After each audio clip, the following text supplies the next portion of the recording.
Hello friends, एक as old question जो अक्सर रिडल की तरह पूछा जाता है, चिकन पहले आया या एग?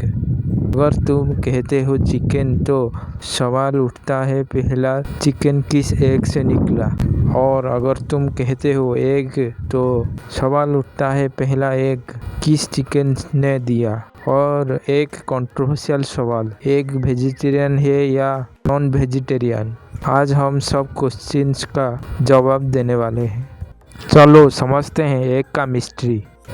लगभग 150 मिलियन साल पहले जब यार्ड पर डायनासोर का रूल था, छोटे बड़े उड़ने वाले दौड़ने वाले डायनासोर, उस टाइम इवोल्यूशन की वजह से कुछ डायनासोर छोटे होने लगे और बर्ड्स इवॉल्व होने लगे। ये याद रखो, इवोल्यूशन लिनियर नहीं होता, किसी भी डायरेक्शन में हो सकता है जहाँ सर्वाइवल पॉसिबल हो। कुछ डेंजरियस डायनासोर जैसे टीरेक्स जैसे डायनासोर बने और कुछ छोटे बर्ड्स जैसे डायनासोर बने। इसी वजह से आज कुछ चिकन और टीरेक्स एक के ही कॉमन एंसेस्टर था बोली कहा जाता है। एक्चुअली टीरेक्स के क्लोजेस्ट लिविंग रिलेटिव्स आज के चिकन्स और ऑस्ट्रिच हैं। ऑस्ट्रिच को ध्यान से देखने पर ये दिखाई देगा, ये डायनासोर वाइब देता है। और इंटरेस्टिंग बात, बर्ड्स के आने से पहले एक डायनासोर ही देते थे। मतलब एग्स देना एक बहुत पुरानी हैबिट है। लगभग 375 मिलियन साल पहले एक एनिमल था, टिकटॉक, जो पानी से बाहर आया और लैंड पर रहने लगा।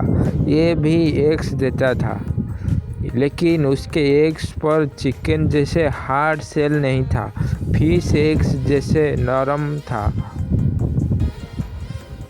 हार्ड सेल वाले एग लगभग 300 मिलियन ईयर्स पहले इवॉल्व हुए, और अगर चिकन की बात करें तो सिर्फ लगभग 3500 साल पहले इवॉल्व हुए। मतलब क्लियर है, एग चिकन से पहले आया। लेकिन अब रियल क्वेश्चन, चिकन पहले आया या एग का चिकन? चिकन का एग। चिकन एक्चुअली एक वाइल्ड बर्ड है, इवॉल्व हुआ है रेड जंगल वुल्फ से। इसका साइंटिफिक नेम है गैलस गैलस, और मॉडर्न चिकन का नेम है गैलस गैलस डोमेस्टिकस। सोचो, एक टाइम ऐसा आया होगा जब दो प्रोटो चिकन यानी कि चिकन के एंसेस्टर्स मेट करने होंगे। रिप्रोडक्शन के टाइम जेनेटिक म्यूटेशन हुआ होगा और उस चिकन से पहला चिकन पैदा हुआ होगा। इसका मतलब पहले चिकन एग से ही आया, और वो एग एक चिकन ने नहीं बल्कि एक चिकन जैसा एंसेस्टर ने दिया था। इसलिए final answer egg came first. लेकिन इवोल्यूशन एक दिन में नहीं होता, ये ग्रेजुअल प्रोसेस है, जनरेशन बाय जनरेशन हुआ होगा। ये था पहला पार्ट। अगले वीडियो में समझेंगे हम एग वेजिटेरियन है या नॉन वेजिटेरियन है। तब तक के लिए लाइक शेयर कमेंट करना ना भूलें।